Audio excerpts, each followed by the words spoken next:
Hello, class. I would like to continue with our talk about drafting a grant application.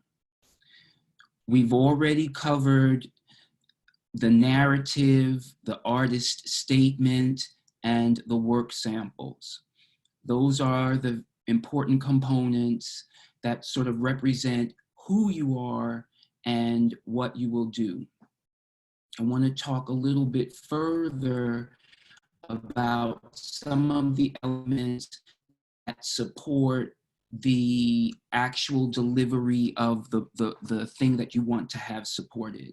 But before I do that, I wanted to also give you a little bit of background about myself and my own experience with grant writing.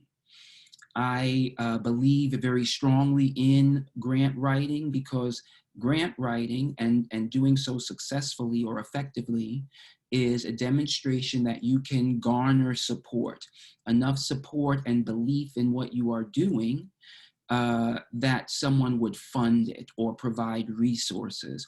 And that is an absolutely important component or facet of being a successful dance practitioner.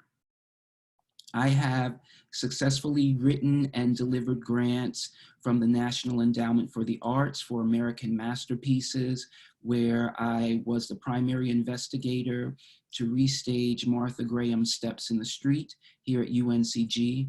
That later became another opportunity to bring students to New York to perform another section of the Graham work at the Joyce Theater. I have been funded by the United Arts Council of Greensboro, by the North Carolina State Arts Council. I've been a two-time fellow for the State Arts Council, and that's been a wonderful acknowledgement of support. And all of these grants have come from articulating very clearly what my agenda, my research agenda, and then also demonstrating the outcomes. I think that this next section that I want to speak to you about is also going to be useful because here we will begin to, and let me be clear about where I am. I'm in on Canvas, and I'm looking at the assignment that says grant application, draft, narrative, and samples. Now I've only shared this, actually now that I think about it, I am going to share it with the entire class. Why not? Let's be, you all have the opportunity to see it, although only some of you are actually completing the assignment. So learning curve.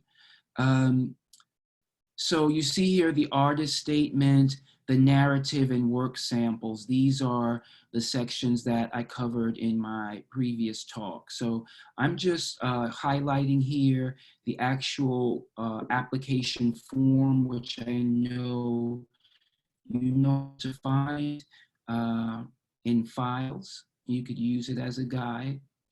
And there's your information. It talks about what they fund. And let's go here to this checklist one more time, just so that we know. You want to have in that order the project title, abstract, the narrative, your artist statement.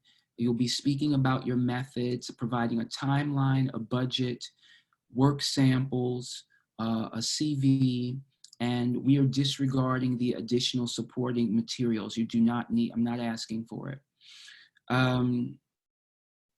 Some of these documents you already have in place. And so you've likely been working already on the narrative, artist statement, and now let's move on to the timeline.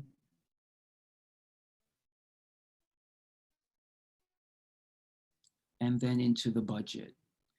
These areas of articulation for your grant are very important because the thing is, when you are delivering a project, you are dealing with money and you are dealing with time. There are all kinds of issues related to time, how long you could be in the theater, when the theater is available and how much time you have to prepare, and then the expense of doing so. So being articulate around time and money for a grant application is also crucial. Once we've gotten past that gate of establishing that you are qualified to deliver it in the sections that we talked about before, and we have established that your project is interesting enough to want to fund, now we need to look at and make sure that you are someone that on the business and the administrative end, that you could handle it. So the timeline is important. There's all kinds of ways. I don't think there's a law. Bullet points tend to work well. You don't want to clutter, but I think that a bullet point is something that people can see exactly what you're saying, and they can move along and they can see a progression. A visual might be good for you. Maybe not a calendar itself, but some type of visual would be great for you to articulate how you see the delivery of this project. You want to show a strategy and what's the word, a sophistication or knowledge in terms of how long things take and how you will get from where you are now using the funding to deliver the outcome from the funding, for the funding. Often, and I should say that in the methods section, you will likely talk about some type of assessment. So that is also part of time, right? When are you going to get the assessment in? You want to make sure that you include that. Okay, now the budget. I'm going to just say a little bit about the budget here, but provide more support documents for the budget because the budget is crucial. They want to know, the reviewers want to know that you have an understanding of how to use the money that they will grant you.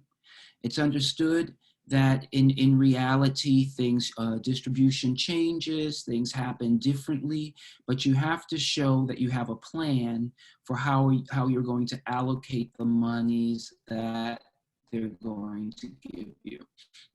Clear, this grant practice that I've devised for you is a residency and it is a set amount. You still want to demonstrate how you will spend that $15,000. That's what I want to see so that you get the practice for the budgeting. A lot of times, for example, with fellowships or certain types of residencies, it's not a need for you to submit a budget. Okay, so just provide a line by line. You need to know what your line items are. You can break them up into the personnel. Any fees that would be going to personnel, that would include your artistic staff, you, and who else, your collaborators. It would include any designers, any contractors. Sometimes artists or choreographers will write dancers in as contractors because we're not paying them an employment salary. So we will give them a 1098 at the end of the year. 1098 miscellaneous. Or is it 1099? 1099 miscellaneous, sorry. So you want to have your line items, and you can have personnel. Then you could have your materials, costs for materials. You may have travel expenses, and you could sort of group that in an area. Leave funding space for miscellaneous. There's always miscellaneous.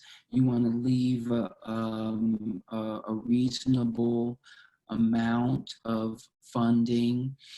$15,000 project, I don't know. It depends on what you're going to do, but you could leave $300 to $500 for miscellaneous expenses, and that might get allocated somewhere else. Let's see. You want to be able to justify each line item. so that you can say, okay, well, travel to New York City for you and 2 collaborators. All right, well, why is that relevant? And, you know, how does it connect to the project? And it doesn't have to be a huge explanation, but a couple sentences to justify. You also should be able to know, to explain, what would you do if you don't get the money? How does your project continue? Most funders want to know that your project is not simply contingent on their support, that you can go on without their support. That's important, because they want to support someone that has some kind of other community partners. You may note that somewhere in your in your um, in your materials, but that you have community partners, that you have a network that this funding or this support will contribute to, not be the underpinning of. So, so I think that's where I will stop for now, because I think it's important to talk about budgeting in greater detail and look at Excel spreadsheets. All right. Hope you're all doing well. Thank you, and we will speak again.